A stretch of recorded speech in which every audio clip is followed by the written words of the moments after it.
الناس على حياة ومن الذين أشركوا يود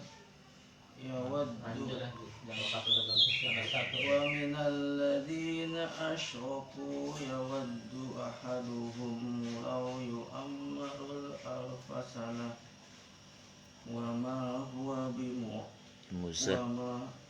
بمزحزحه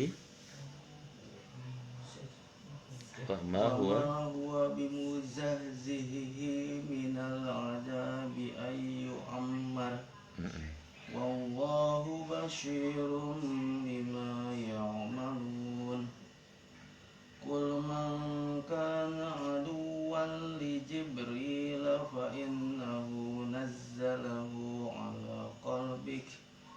على قلبك بإذن الله مصدقا لما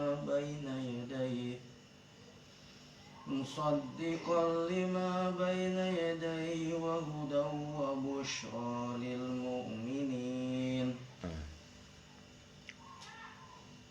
من كان عدوا لله وملائكته ورسله وجبريل وميكال فإن الله عدو للكافرين. Ayat terjemah. Apa Rasulullah?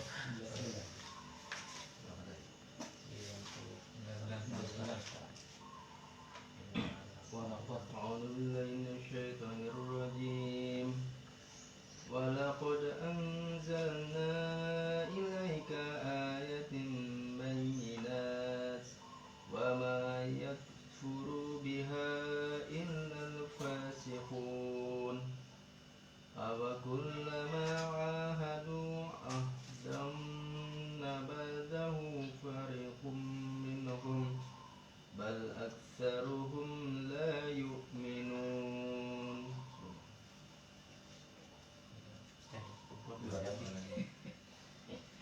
ولما جاءهم رسول من عند الله مصدق لما معهم نبذ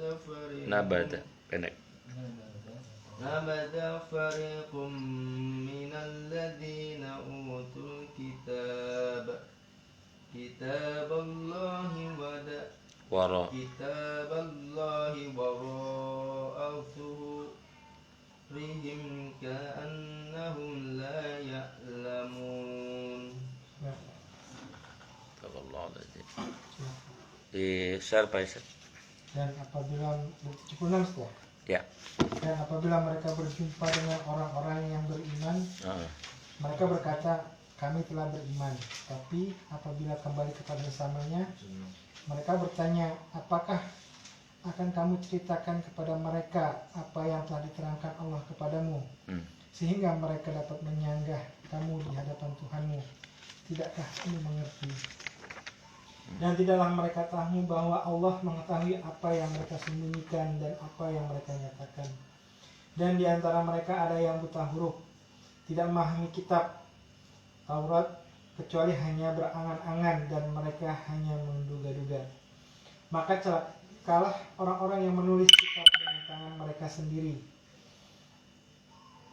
kemudian berkata, ini dari Allah, dengan maksud untuk menjualnya dengan harga yang murah. Maka celakalah mereka karena tulisan tangan mereka, dan celakalah mereka karena apa yang mereka perbuat. Dan mereka berkata, neraka tidak akan menyentuh kami kecuali beberapa hari saja. Katakanlah, sudahkah kamu menerima janji dari Allah, sehingga Allah tidak akan mengingkari janjinya? Ataukah kamu mengatakan tentang Allah sesuatu yang tidak kamu ketahui? Bukan demikian. Barang siapa berbuat keburukan dan dosanya telah menenggelamkannya, maka mereka itu penghuni neraka, mereka kekal di dalamnya. Dan orang-orang yang beriman dan mengerjakan kebajikan, mereka itu penghuni surga, mereka kekal di dalamnya. Dan ingatlah ketika kami mengambil janji dari Bani Israel, janganlah kamu menyembah selain Allah, dan berbuat baiklah kepada kedua orang tua kerabat, anak-anak yatim, dan orang-orang miskin. Dan bertutur katalah yang baik kepada manusia. Laksanakan sholat dan tunaikanlah zakat. Tapi kemudian kamu berpaling, mengingatkan kecuali sebagian kecil dari kamu, dan kamu masih pembangkang. Dan ingatlah ketika kami mengambil janji kamu, janganlah kamu menumpahkan darahmu, membunuh orang, dan mengusir dirimu, saudara sebangsamu, dari kampung halamanmu. Kemudian kamu berikrar dan bersaksi. Kemudian kamu, Bani Israel, membunuh dirimu sesamamu, dan mengusir segolongan dari kamu dari kaum halamannya. Kamu saling membantu menghadapi mereka dalam kejahatan dan permusuhan. Dan jika mereka datang kepadamu sebagai tawanan, kamu tebus mereka, padahal kamu dilarang mengusir mereka. Apakah kamu beriman kepada sebagian kitab Taurat dan ingkar kepada sebahagian yang lain? Maka tidak ada alasan yang pantas bagi orang yang berbuat demikian di antara kamu selain kenistaan dalam kehidupan dunia, dan pada hari kiamat mereka dikembalikan kepada azab yang paling berat, dan Allah tidak lengah terhadap apa yang kamu kerjakan. Mereka itulah orang-orang yang membeli kehidupan dunia dengan kehidupan akhirat, maka tidak akan diringankan azabnya dan mereka tidak akan ditolong. Dan sungguh kami telah memberikan kitab Taurat kepada Musa, dan kami susulkan setelahnya dengan rasul-rasul, dan kami telah berikan kepada Isa putra Maryam bukti-bukti kebenaran, serta kami perkuat dia dengan Rohul Kudus, Jibril. Mengapa setiap rasul yang datang kepadamu membawa sesuatu pelajaran yang tidak kamu inginkan? Kamu menyombongkan diri, lalu sebagian kamu dustakan dan sebagian kamu bunuh. Dan mereka berkata, hati kamu tertutup. Tidak, Allah telah melaknat kamu. Allah telah melaknat mereka itu karena keingkaran mereka, tetapi sedikit sekali mereka yang beriman. Dan setelah sampai kepada mereka kitab Al-Quran dari Allah yang membenarkan apa yang ada pada mereka, sedangkan sebelumnya mereka memohon kemenangan atas orang-orang kafir. Ternyata setelah sampai kepada mereka apa yang telah mereka ketahui itu, mereka mengingkarinya. Maka laknat Allah bagi orang-orang yang ingkar. Sangatlah buruk perbuatan mereka menjual dirinya dengan mengingkari apa yang diturunkan Allah, karena dengki bahwa Allah menurunkan karunia-Nya kepada siapa yang Dia kehendaki di antara hamba-hambanya. Karena itulah mereka menanggung kemurkaan demi kemurkaan, dan kepada orang-orang kafir ditimpakan azab yang menghinakan.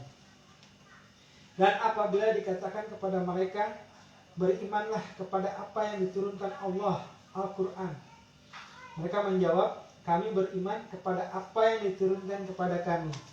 Dan mereka ingat kepada apa yang setelahnya, padahal Al-Quran itu adalah yang hak, yang membenarkan apa yang ada pada mereka.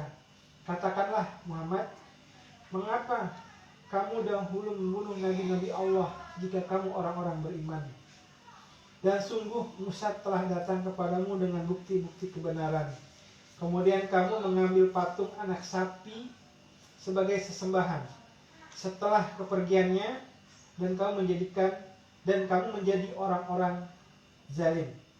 Dan ingatlah ketika kami mengambil janji kamu dan kami angkat gunung Sinai di atasmu seraya berfirman, pegang teguhlah apa yang telah kami berikan kepadamu dan dengarlah. Mereka menjawab, kami mendengarkan, tetapi kami tidak menaati. Dan resapkanlah ke dalam hati mereka itu kecintaan menyembah patung anak sapi karena kekafiran. Karena kekafiran mereka. Katakanlah, sangat buruk apa yang diperintahkan oleh kepercayaanmu kepadamu jika kamu orang-orang yang beriman. Katakanlah Muhammad, jika negeri akhirat di sisi Allah khusus untukmu saja, bukan untuk orang lain, makalah mintalah kematian jika kamu orang yang benar. Tetapi mereka tidak akan menginginkan kematian itu sama sekali, karena dosa-dosa yang telah dilakukan tangan-tangan mereka, dan Allah mengetahui orang-orang zalim. Dan sungguh engkau Muhammad akan mendapati mereka, orang-orang Yahudi, manusia yang paling tamak akan kehidupan dunia, bahkan lebih tamak dari orang-orang musyrik. Masing-masing dari mereka ingin diberi umur 1000 tahun. Padahal umur yang panjang itu tidak akan menjauhkan mereka dari azab, dan Allah Maha mengetahui, Maha melihat apa yang mereka kerjakan. Katakanlah Muhammad, barang siapa yang menjadi musuh Jibril, maka ketahuilah bahwa dia telah menurunkan Al-Quran ke dalam hatimu dengan izin Allah, membenarkan apa yang kitab-kitab terdahulu, dan menjadi petunjuk serta berita gembira bagi orang-orang yang beriman. Barang siapa yang menjadi musuh Allah, malaikat-malaikatnya, rasul-rasulnya, Jibril dan Mikail, maka sesungguhnya Allah musuh bagi orang-orang kafir. Dan sungguh kami telah menurunkan ayat-ayat yang jelas kepadamu Muhammad, dan tidaklah ada yang mengingkarinya selain orang-orang fasik. Dan mengapa setiap kali mereka mengikat janji, sekelompok mereka melanggarnya, sedangkan sebagian besar mereka tidak beriman. Dan setelah datang kepada mereka Rasul Muhammad dari Allah yang membenarkan apa yang ada pada mereka, sebagian dari orang-orang yang diberi kitab Taurat melemparkan kitab Allah itu ke belakang punggung, seakan-akan mereka tidak tahu. Maha benar Allah. Masya Allah, Bani Israel luar biasa ya.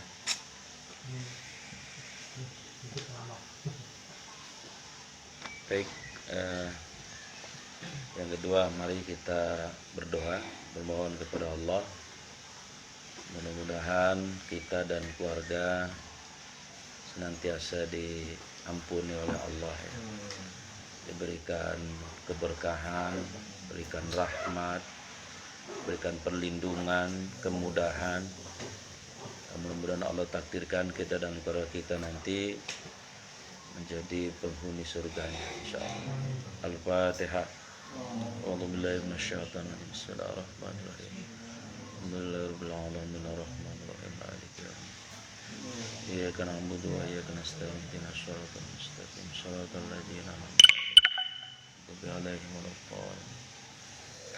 Agenda ketiga, mungkin ada pertanyaan-pertanyaan apa saja, silakan. Ada. Siap. Waalaikumsalam warahmatullahi wabarakatuh. Ini ternyata masih ini kan soal santri dan abangan. Santri dan apa? Jadi terminologinya itu kan kalau ada yang pesantren atau Islam biasa lah gitu. Iya. Tapi ini lebih khusus soal yang Silakan. ini apa? Soal hakikat dan sarengat misalnya. Nah, gitu. Jangan sarengat. Ya, Syariat. Sarengat itu ditanya lagi apa maksudnya? Itu syariat maksudnya. Yeah. Artinya jadi ternyata maksudnya gini, pertanyaan saya itu masih lekang gitu, masih ada gitu, masih yang berpedoman gitu. Jadi kalau itu kayak ada dua alam gitu. Kamu ya berarti yang biasa aja syariat kita, kalau ini meyakini hakikat Allah ada. Ya ma'rifat gitu ya. Ya kayak gitu.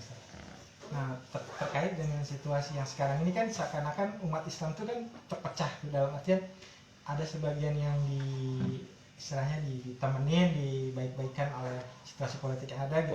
Politik belah bambu. Nah, belah bambu gitu. Satu diinjak, satu maksud saya ini soal dakwah tadi apa dulu maksudnya saya tadinya nggak percaya, maksudnya kan sekarang tuh udah semua di mana-mana sumber ilmu gitu kan, internet segala macam. Tapi kenapa masih apa kategorinya orang yang udah tertutup hatinya gitu saja, golongan-golongan apa, orang-orang yang abangan ini gitu. Artinya bahwa kalau biasanya orang kan ada waktunya sadar gitu loh. Iya. Apa dia mau capek lah gini atau gimana, misalnya kayak orang pendosa juga kadang-kadang juga dia pengen tobat gitu. Nah ini khusus yang kaum abangan ini seperti apa gitu Mas kalau dalam hal konteks dakwah gitu? Ya, pertama itu seorang ahli dari Inggris ya yang mengklasifikasikan jadi Islam di Indonesia itu ada santri, ada abangan. Ya. Santri juga dibagi lagi. Ya. Kata Hendy Yusuf dalam bukunya Santri, Kiai dan Priai, santri terbagi menjadi dua. santri organik dan anorganik. Organik itu yang di pesantren, di boarding, hidup dengan kiai. Anorganik yang di luar, tapi values, nilai-nilai kesantrennya diamalkan. Ciri khas santri ya, ada kata santrinya ya, saatnya sabikul khairat. Dia selalu di depan dalam urusan kebaikan. Nunnya nasibul ulama, dia meneruskan jejak kiai ulama. Taknya tarkul ma'as wa junub, dia meninggalkan maksiat dan dosa-dosa, itu ciri khas.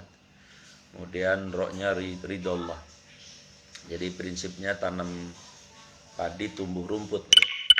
Kalau tanam rumput sampai budek serawan nggak bisa tanam padi gitu. Maksudnya kalau cari ridho Allah ya dunia ikut. Yang keempatnya adalah ilimannya adalah yakin. Jadi santri itu punya keyakinan ada surga, ada malaikat, ada keadilan, ada hisab dan sebagainya.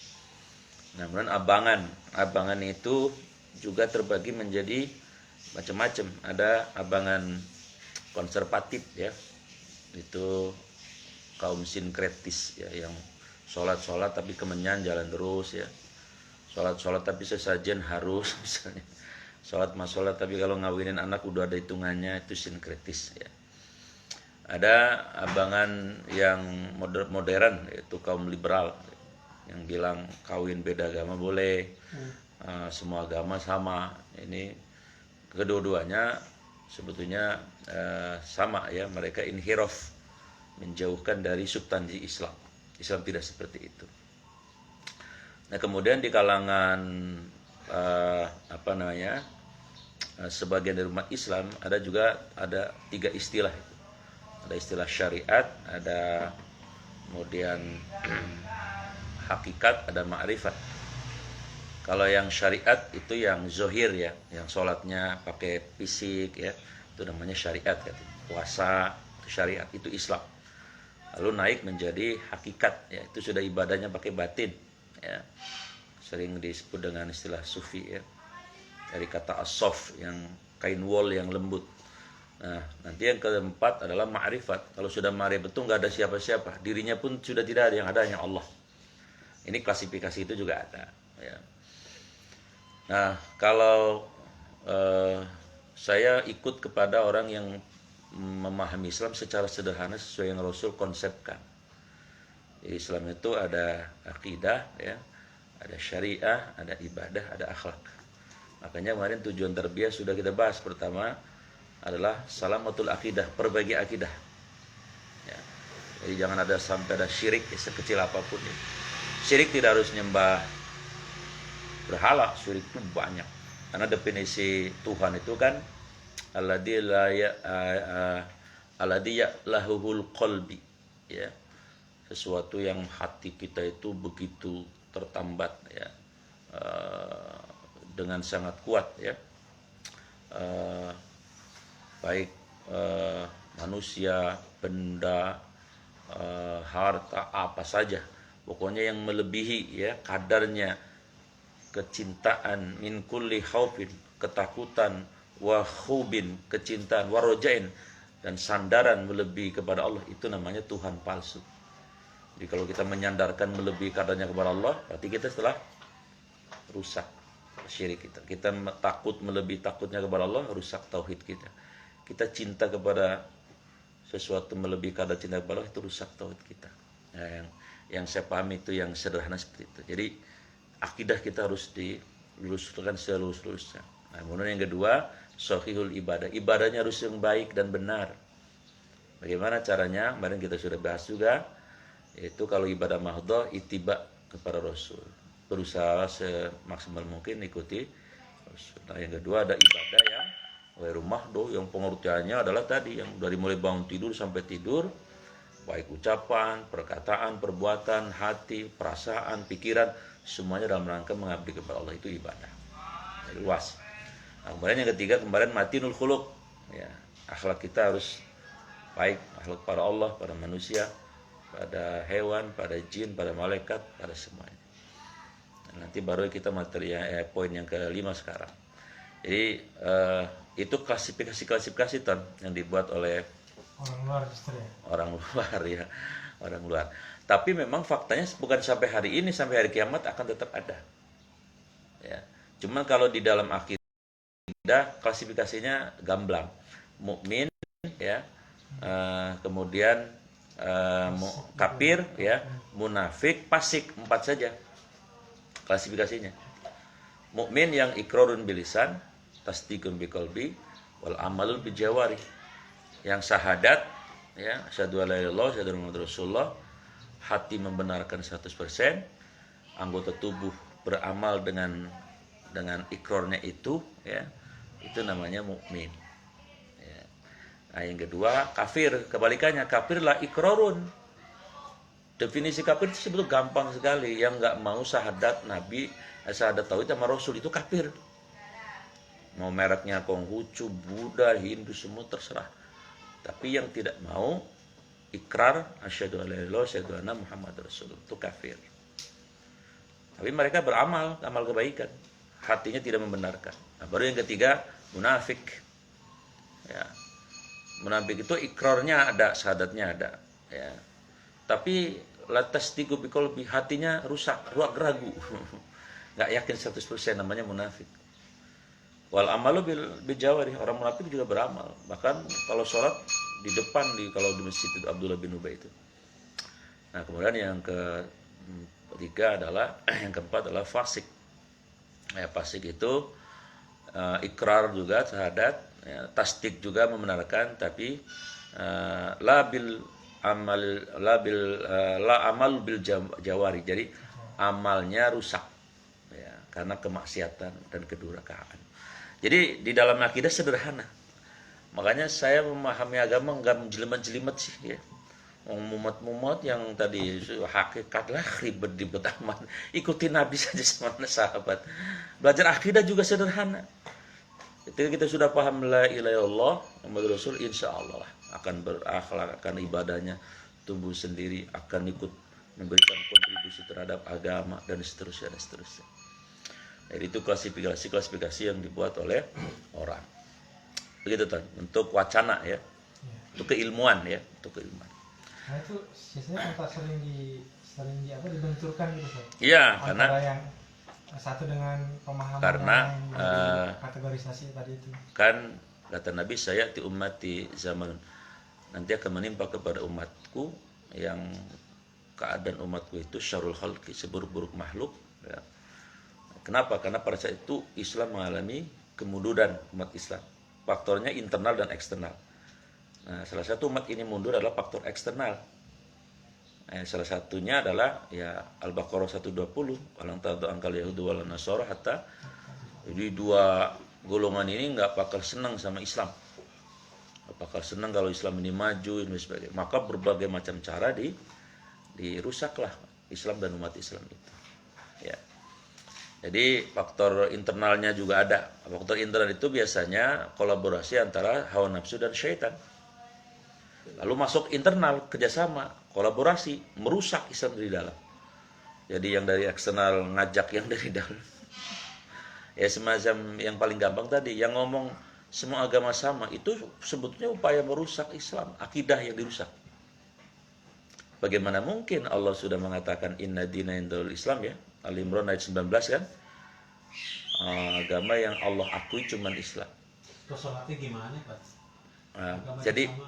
Jadi ada 19 yang membatalkan syahadat. Ini jarang dibahas karena kita belajarnya fikih mulu kan, sama tasawuf. Ini jarang dibahas. Salah satunya adalah yang mengakui kebenaran akidah di luar Islam, batal syahadatnya. Ya. Jadi akidah itu kenapa Nabi sampai 13 tahun Mekah? Karena ini persoalannya itu mencakup semua aspek, tapi sekarang disepelekan. Lalu orang langsung belajar fikih ke tasawuf. Akidah belum kuat. Sehingga tadi kelas Profesor Dr. Kiai pun bilang tadi agama sama. Padahal itu fatal sekali. Di surat Al-Imran ayat 95-nya ya. Wa may yabtaghi ghairal islami dina fala yuqbala minhu wa huwa fil akhirati minal khasirin. Jadi ada kata lan itu kalau di ilmu nahwu, ilmu sharaf, lan itu lan nasbin. Lan nasbin itu sampai hari kiamat tidak akan diterima orang yang mencari agama selain Islam. Dan kita juga harus menghargai orang di luar Islam yang menganggap bahwa mereka adalah yang paling benar. Karena saya pernah cerita kan, mahasiswa saya di Mercu Buana, itu namanya Seribut itu, Bud. Dia pintarnya luar biasa. Dalam hati saya ini, saya mau saya ajak diskusi biar masuk Islam. Tapi ternyata saya kecelek ya. Padahal saya tahu kecelek nggak bahasa kecelek? Keliru. Gitu saya tanya, Bud, kamu ngelihat saya bagaimana? Kamu gak usah takut. Dia bilang, Pak Gubernur maaf ya, Bapak di mata saya adalah domba tersesat. Waduh, saya bilang. Ya saya harus hormat. Harus kita hormati. Nggak apa-apa. Orang Hindu mengatakan kita tersesat, nggak apa-apa. Tapi kalau ada orang Islam mengatakan agama sama, jelas dia menantang Allah terang-terangan. Tapi yang ngomong begini, banyaknya. Dan orang-orang hebat. Kayak Haji Maman Imanul Haq, anggota DPR PKB itu di Metro TV, terang-terangan ngomong begitu. Ulil Absar Abda, mantunya Gus Mus. Bayangin, nggak ada syarat Muhammad katanya, yang ada adalah rekonstruksi pemikiran manusia. Sebetulnya mereka adalah orang-orang yang dibidik oleh tadi orang luar ya, untuk menghancurkan akidah Islam dari dalam. Caranya bagaimana? Kasih gula-gula. Itu beasiswanya di Amerika gratis itu. Memak ya, teman-teman Ansor itu punya tanah katanya harganya 2,4 triliun katanya hadiah dari siapa? Pokoknya kasih gula-gula. Supaya apa? Supaya tadi bisa kerjasama eksternal dan internal untuk minimal mengkaburkan akidah. Dan jadi maka tadi saya bilang, kenapa tarbiyah itu penting? Membenteng kita dari akidah-akidah seperti itu. Kira-kira sederhananya seperti itu. Oke, ada lagi? Pak Yosef. Ada dua kan? Kalau ente pasti lebih dari satu ya. Pertama mengenai kebiasaan ya umat Islam, banyak yang mati. Kalau ada yang meninggal 40 hari, 100 hari, 7 hari, 3 hari, 1000 nyewu atau apa? Nyewu. Itu sebetulnya ajaran Islam atau bukan kan? Saya pertanyakan. Kedua, mengenai doa ya. Kalau doa itu ada khususan, gitu kan? Khususan biasanya tuh untuk Abdul siapa? Qadir Oh ya, untuk tawasul namanya. Ya, tawasul. Itu siapakah beliau itu? Kemudian apakah emang harus begitu? Ya. Apakah itu bentuk penghormatan? Terus kita juga ya sekedar misalkan mendoakan yang kita sebagai anggap guru atau Ya. apa? Saya belum paham itu. Siap. Mohon penjelasan terima kasih. Rasul bersabda, ya, Ja'far, kalian tidak usah memikirkan makan, minum sebagainya. Kami yang akan menanggung kalian selama 3 hari. Nah, jadi ini langsung dicontohkan. Jadi kalau dia meninggal 3 hari, itu yang meninggal itu kalau di sini RT-nya yang harus ngasih tahu. Pokoknya tanggung jawab kita katanya. Ya. Maka kalau makan dari orang luar, kita boleh di situ. Nah, kemudian takziah. Takziah itu maknanya luas memang ya. Takziah itu datang diem aja udah takziah. Kan yang lagi sedih kan lihat, oh teman saya datang, udah nggak usah ngapain, diem aja. Apalagi bantu uang, baca Quran juga boleh, ya, zikir juga boleh, nggak dilarang. Cuma Nabi mensunahkan 3 hari, karena tidak boleh sedih itu lama-lama, karena ada wilayah yang suka dimasuki setan, antaranya adalah wilayah kesedihan. Makanya dulu Nabi melarang orang ziarah kubur, karena suka meratap dan akidah belum kuat, itu maknanya. Tapi kalau mau mendoakan seumur hidup juga boleh. Nah, cuman dulu waktu Hindu masih eksis, mereka itu kalau ada yang meninggal memang justru ya tadi ya kemenyang, main-main yang gak karuan lah. Maka ulama ada yang merubah itu, substansinya ada, tapi kaifiat tata caranya dirubah. Tapi kalau pertanyaan secara syariah, ya adanya 3 hari tadi takziah. Kan hadisnya man syahidal mayyita, siapa yang melihat mayit, ya, fa yusalli alaiha, kalau dia berkenan mensolati mayit, falahu kitrun, maka dia dapat satu gunung. Waman syahida, ya, lalu siapa dan siapa yang melihat mayit, wa yusalli alaiha, lalu dia menyolatkan, ya, hatta tudfan nabi, sampai menghantarkan ke makam, falahu kiroton, dia dapat 2 gunung pahalanya. Mal kirota ya Rasulullah, sahabat nanya, 2 itu berapa ya Rasulullah? Kata Nabi, qala al jabilatainil azimatain. Jadi 2 gunung itu 2 gunung yang terbesar. Ya, lalu tadi kepada keluarga Ja'far 3 hari jangan masak. Itu yang ada ya. Adapun tambahannya sampai 7 berapa lagi? 40. Saya nggak tahu itu mungkin apa ya, untuk mudah ngingetin kali ya. Tapi secara prinsip doain orang beriman, orang meninggal ya kapan saja ya, seumur hidup itu sudah nggak masalah, sampai. Jadi mukmin dengan mukmin itu sampai. Apalagi anaknya, idzamat ibnu adam min qata amaluhu ila min salasin shadaqatin jan aw ilmin tabi'u waladin salih. Kalau anaknya mau tiap malam boleh. Ya, mungkin saya husnudzonnya mungkin supaya gampang ingat ya kali. Jadi kalau ketiga, ketujuh gitu kan. Jadi ya nggak tahu lah. Saya nggak tahu. Siapa menciptakan itu saya nggak tahu. Tapi yang 3 hari memang sunahnya seperti itu. Takziah itu 3 hari. Begitu biasa. Ya, tapi kalau ada yang mengadakan 40 hari, apa menyalahkan apa tidak? Kalau niatnya mendoakan, ya enggak, insya Allah. Ya, niatnya semat. Tapi kalau mewajibkan, berarti membuat syariat baru, nggak boleh. Lanjut, tadi pertanyaannya itu ya. Ada apa tadi Pak? Khusus Syekh Abdul Qadir Jalil. Syekh Abdul Qadir Jalil hidup tahun 448 Hijriah di Baghdad, di Irak. Ya, salah satu ulama Sufi. Ya, ulama Sufi. Jadi kalau ya batu sudah 1000 tahun kurang lah sedikit, udah lama. Beliau memang salah satu ulama, tapi ulama tasawuf ya, dikenal sebagai ulama tasawuf. Kalau Imam Syafi'i kan tahun 150 Hijriah ya. Bahkan Imam Hanafi itu tahun 80 Hijriah. Imam Malik tahun 90. Jadi lebih dulu Imam Syafi'i dan sebagainya. Nah, kemudian tawassul ya. Lihat surat Al-Maidah ayat 35 coba. Bagaimana tawassul yang disunahkan? Surat 5 ayat 35 kalau nggak salah. Ya ayyuhalladzina amanu taqullaha wabtaghu ilaihil wasilah.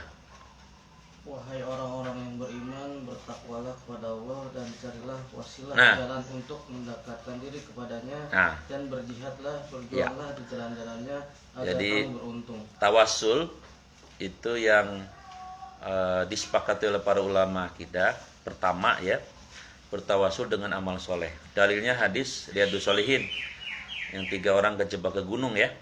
Ke gunung, ke gua. 3-tiganya bertawasul dengan amal. Makanya kalau antum tiap malam tahajud, itu boleh buat tawasul, ya Allah, hamba tahajud tiap malam hanya mencari ridhomu ya Allah. Maka mudahkanlah kesulitan hamba. Boleh. Atau yang sedekah tiap hari ya. Sedekah yang hanya mencari ridho Allah itu bisa buat tawasul. Pokoknya amal kebaikan boleh untuk tawasul. Nah, kemudian yang kedua, sahabat dulu minta kepada pamannya Rasul Hamzah. Dan itu ditakrir, ya diperkenankan. Maka boleh kita bertawasul kepada ulama yang masih ada atau kepada teman yang soleh, tolong doakan saya. Kalau perlu minta air, boleh. Boleh. Air ini banyak bagus, tapi yang didoakan itu. Misalnya itu akhirnya tinggal balik. Insya Allah kan tadi udah didoain kan tadi kan bareng-bareng kan. Itu. Makanya ada yang nanya, Ustaz kenapa ngajinya di rumah? Saya pengen rumah saya berkah, ini jadi saksi di akhirat. Ya. Kan gitu ya.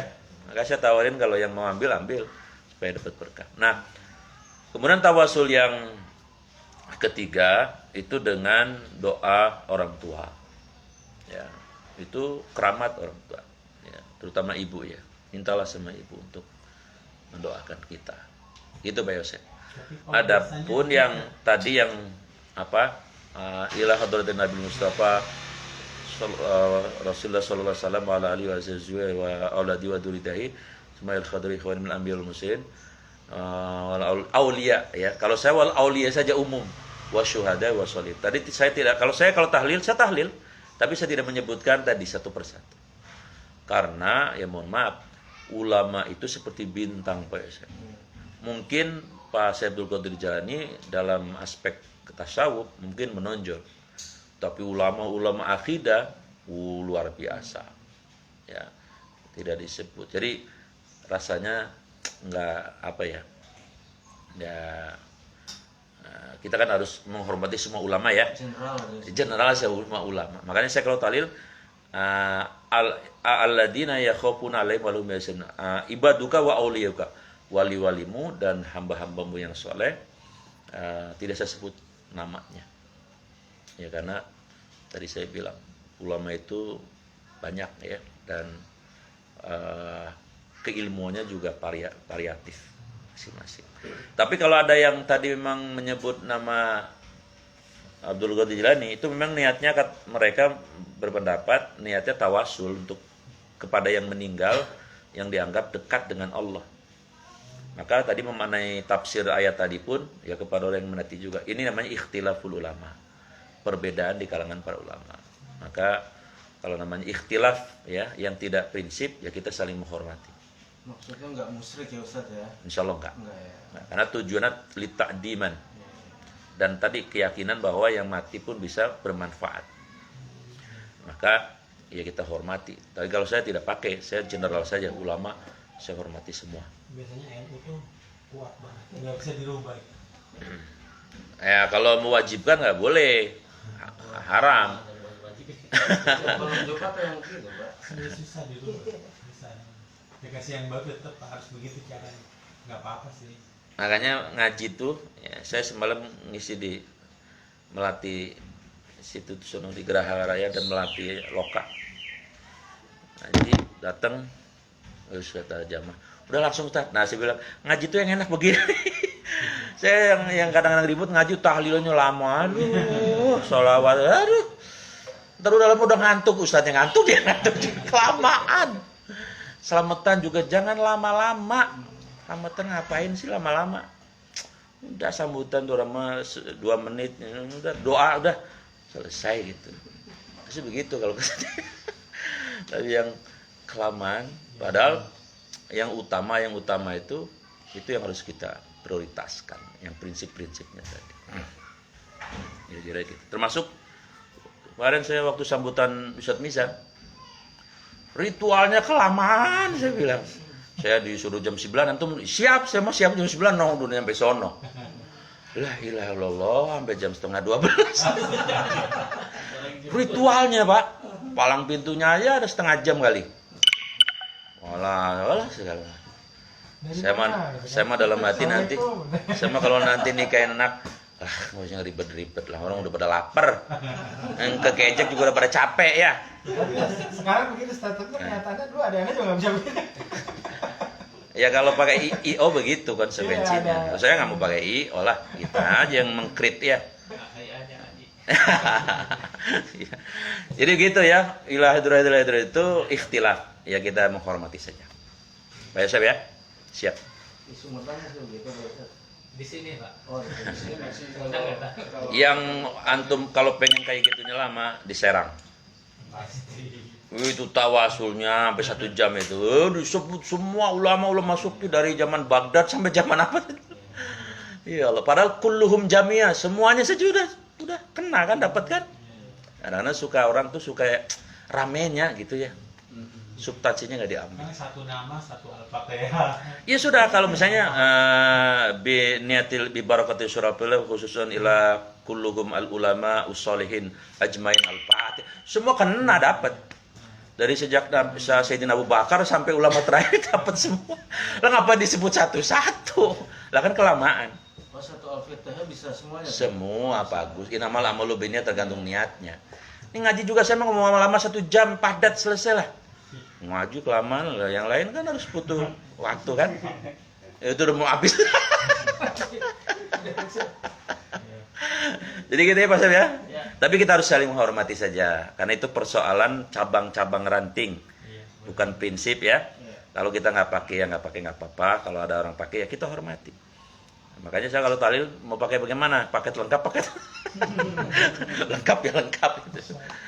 Baik, saya kira itu ya. Ya, Tambahin sedikit. silakan. Tawasul yang tadi ya, tawasul sama wasilah yang tiga ya. Ya. Tawasul kita juga ke Rasulullah, Tat. Jadi kan setiap kita doa misalnya ya Allah ampuni segala dosaku, terus kita tambahnya Allahumma sholli ala Muhammad wa ala Muhammad. Itu bukan tawasul malah. Kita mendoakan juga gitu ya. Itu mah wajib. Wajib ya. Doa tidak akan dikabul kecuali memuji Allah dan berselawat. Harus selawat mah. Itu bukan termasuk tawasul. Bukan. Wajib gitu Itu ya. mah harus. Jadi doa kita nggak nyampe ke Allah, ke langit kalau tidak ada sholawat disebut nama Nabi. Nah, gitu. Kalau yang selain Nabi ya boleh diambil, silahkan.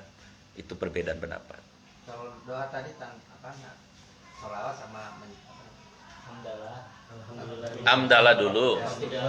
bersolawat. Iya. Kalau tanpa tawasul itu gimana? Maksudnya tambah dulu? Kita nggak pakai. Enggak apa-apa. Ayatnya coba Al-Baqarah 186. Itu yang disuruh Allah itu sederhana sekali, ringkas. Enggak perlu macam-macam. Iya. Kalau pengen doa itu kata Allah, enggak pakai syarat apa-apa. Dan apabila hamba-hambaku bertanya kepadamu Muhammad tentang aku, maka sesungguhnya aku dekat. Aku dekat terus Kabulkan permohonan orang yang berdoa apabila dia berdoa. pakai syarat enggak? Hendaklah mereka itu memenuhi perintahku Nah, dan syaratnya beriman itu. kepadaku, Syaratnya itu. agar mereka memperoleh kebenaran. Enggak pakai birokrasi doa. Pakai hamdalah, selawat, kitanya bertakwa, udah insya Allah langsung. Nggak usah pakai ilah hadir. Enggak. Ya cuman tadi saya bilang, ya kita saling menghormati saja. Kalau saya di mana-mana doa simpel aja, alhamdulillah, Allahumma sholli ala Muhammad, langsung doa. Ya, langsung doa. Gitu betul saya. Lagian kagak hafal, kita kepanjangan gitu. Ilah berarti saya lah dulu kagak hafal dah. Fatihah sendiri itu untuk pembuka. Ya, dia ditafsir Ibnu Katsir. Fungsi Al-Fatihah salah satunya adalah Fatihul Kitab. Dia pembuka dari segala rahmat Allah. Yang kedua, dia disebut dengan ar-ru'yah. Al-Fatihah itu doa. Jadi kalau teman-teman salafi bilang, kenapa sih Al-Fatihah? Ente baca dong tafsir Ibnu Katsir. Gitu. Tapi kita tidak boleh jauh berlebih-lebihan tadi yang terlalu banyak ininya, aksesorisnya. Yang sederhana saja. Itu pada saya, Pak Bejono. Baik, materi ya 15 menit. 10 menit. Kemarin Salamatul Aqidah sudah. Kemudian yang kedua Sohihul Ibadah sudah. Kemarin Matinul Khuluq sudah ya. Nah, sekarang adalah An-Naha Anin Nafs. Tujuan terbiar agar kita mampu memanage hawa nafsu, mengelola. Nafsu terbagi menjadi 4. Yang pertama nafsu amarah. Surat 12 ayat 53.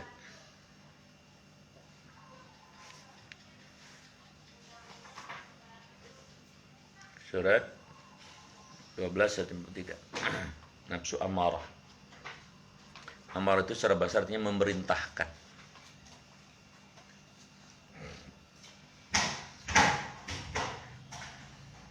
Dan aku tidak menyatakan diriku bebas dari kesalahan, karena sesungguhnya nafsu itu selalu mendorong kepada kejahatan. Nah, sudah. Jadi nafsu amarah itu nafsu yang selalu mengajak kita kepada keburukan. Nah, biasanya nafsu itu, nafsu syahwat itu objeknya pada di surat Al-Imran ayat 14. Ada 5 itu. Hati-hati di situ maksudnya, karena bisa mengajak kita jadi jelek di sisi Allah. Surat 3 ayat 14.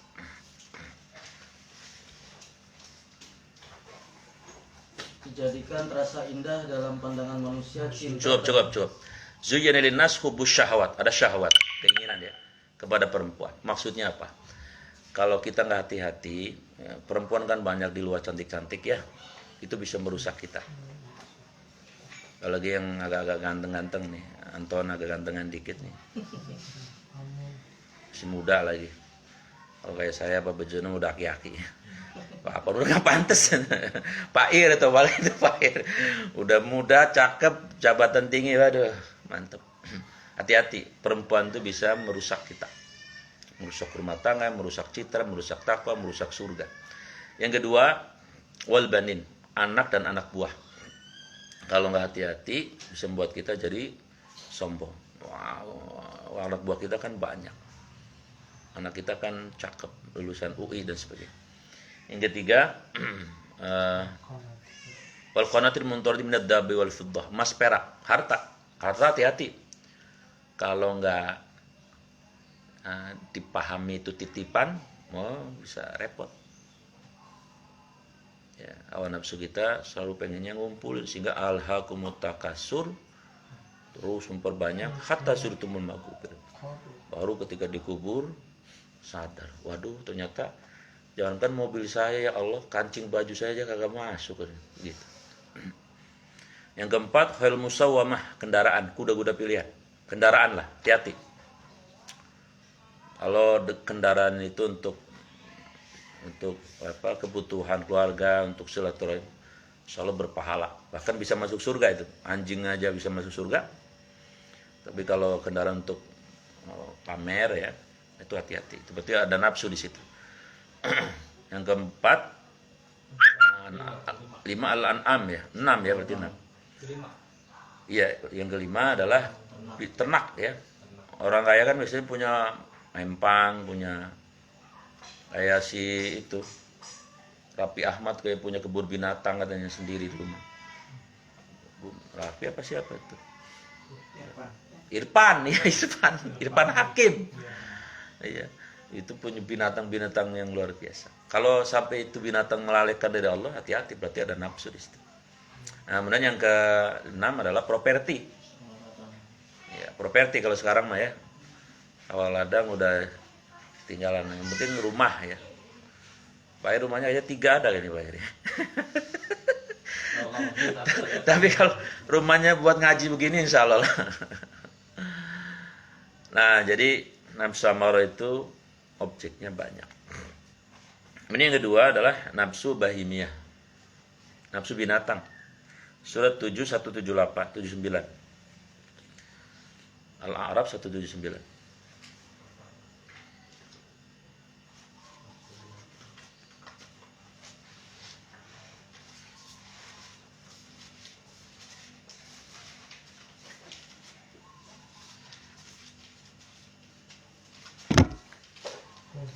Dan sungguh kami isi neraka jahanam dari kalangan jin dan manusia. Mereka memiliki hati tapi tidak dipergunakan untuk memahami ayat-ayat Allah. Dan mereka memiliki mata tetapi tidak dipergunakan untuk melihat tanda-tanda kekuasaan Allah. Dan mereka mempunyai telinga tetapi tidak dipergunakan untuk memperdengarkan ayat-ayat Allah. Mereka seperti an'am, berhala ternak, bahkan lebih sesat. Ulaika kal an'am bal hum adall. Nafsu ini, kenapa nafsu ini disebut nafsu binatang? Karena nafsu ini meninggalkan akal pikiran yang sehat, apalagi iman. Jadi kalau orang memperturutkan nafsu, tidak menimbang-nimbang, berarti dia seperti binatang. Kalau ya istilahnya lupa daratan itu beda lagi. Lupa daratan itu apa ya? Amnesia ya. Jadi pengen ke laut mulu, darat sama darat lupa. Ke laut aja gitu. Sama ya buaya darat ya. Jadi perilakunya seperti hewan. Karena hewan kan tidak punya akal ya. Ya, zina sembarangan itu berarti kayak. Atau kalau urusan harta ya mohon maaf, kalau di Sukabumi bajing itu makan berapa kelapa itu kan? Kelapa paling ini makan berapa sama bajing? 1 ya. Tapi kalau bajingan kebunnya sama tempat ini, tempat tumbuh. Ada namanya kupu-kupu malam, ada kan? Iya. Manusia tapi lebih hina dari kupu-kupu karena dia malam. Ada lagi lintah darat. Lintah kan? Tapi di daratan lebih parah. Anda menghisap. Ada buaya darat, masing-masing banyak lah. Jadi kalau nafsu diperturutkan, bahkan kita lebih dari perilaku hewan. Dan yang ketiga ada nafsu lawamah. Surat 75 ayat 2.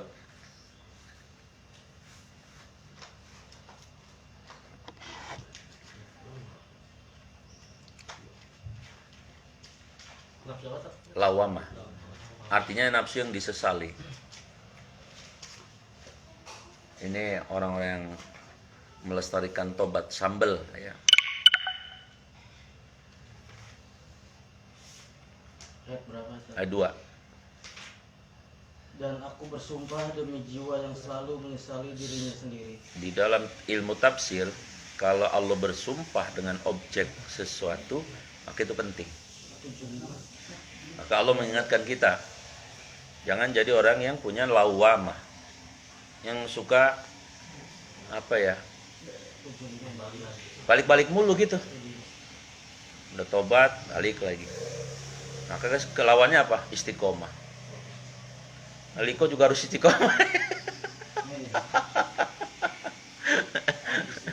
Amin. Alan udah amin aja. Amin. Kalau cuman gara-gara Sebenarnya kalau di sini itu sangat satu. emang setan pinter banget kan ya. Pak Upron mah nggak bakal marah ini. Bukan sayanya dong, antum kan Allahnya yang harus antum lihat. Lagi. Ini kita duduk aja 1 jam, pahalanya kan jihad ilmu sempurna. Man kharaja fi talabil ilmi fa huwa fi sabilillah hatta yarji. Hadis sahih riwayat Tirmidzi, siapa keluar dari rumah menuju majelis di mana ilmu disampaikan, dia sedang jihad sampai nanti pulang.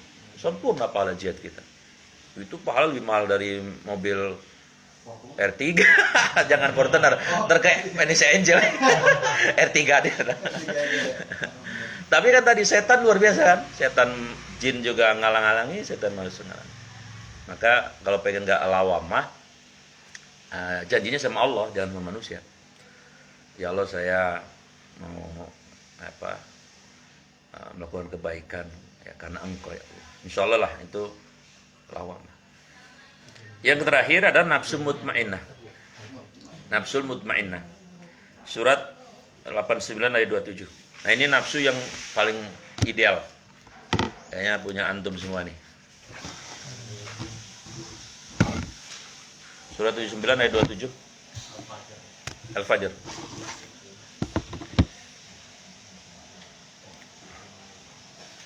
Apakah penciptaan kamu yang lebih hebat ataukah langit yang telah dibangunnya? Nah.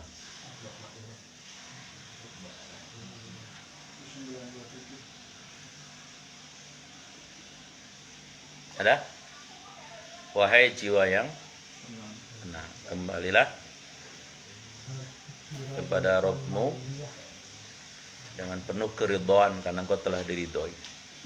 Masuklah ke dalam golongan hamba-hambaku dan masuklah kamu ke dalam surgaku. Apa syarat punya nafsul mutmainnah yang kayak gitu? Nanti kalau mati dipanggilnya sopan banget malaikatnya. Ya syaratnya 1, akidahnya kudu bersih. Nah, ditarbiyah semua. Yang kedua, ibadahnya kombinasi antara makdo dan ghairu makdo. Ibadahnya yang dipahami luas. Dengan ibadah cuman mahdo doang. Yang ketiga, matinul khuluq, akhlaknya kepada Allah, kepada Rasul, kepada manusia, kepada hewan, kepada jin, kepada malaikat bagus. Yang keempat ini nafsunya dikelola dengan baik. Nah, insya Allah kalau meninggal nanti mutmainnah. Ya. Maksudnya nanti malaikat nggak galak tapi sopan ya, sampai dipanggilnya mesra. Ya, saya kira ini mudah-mudahan kita bisa istiqomah lah. Amin. Kita tutup dengan hamdalah dan kafaratul majlis. Alhamdulillah subhanaka asyhadu an la ilaha illa anta astaghfiruka wa atubu ilaik. Assalamualaikum warahmatullahi wabarakatuh.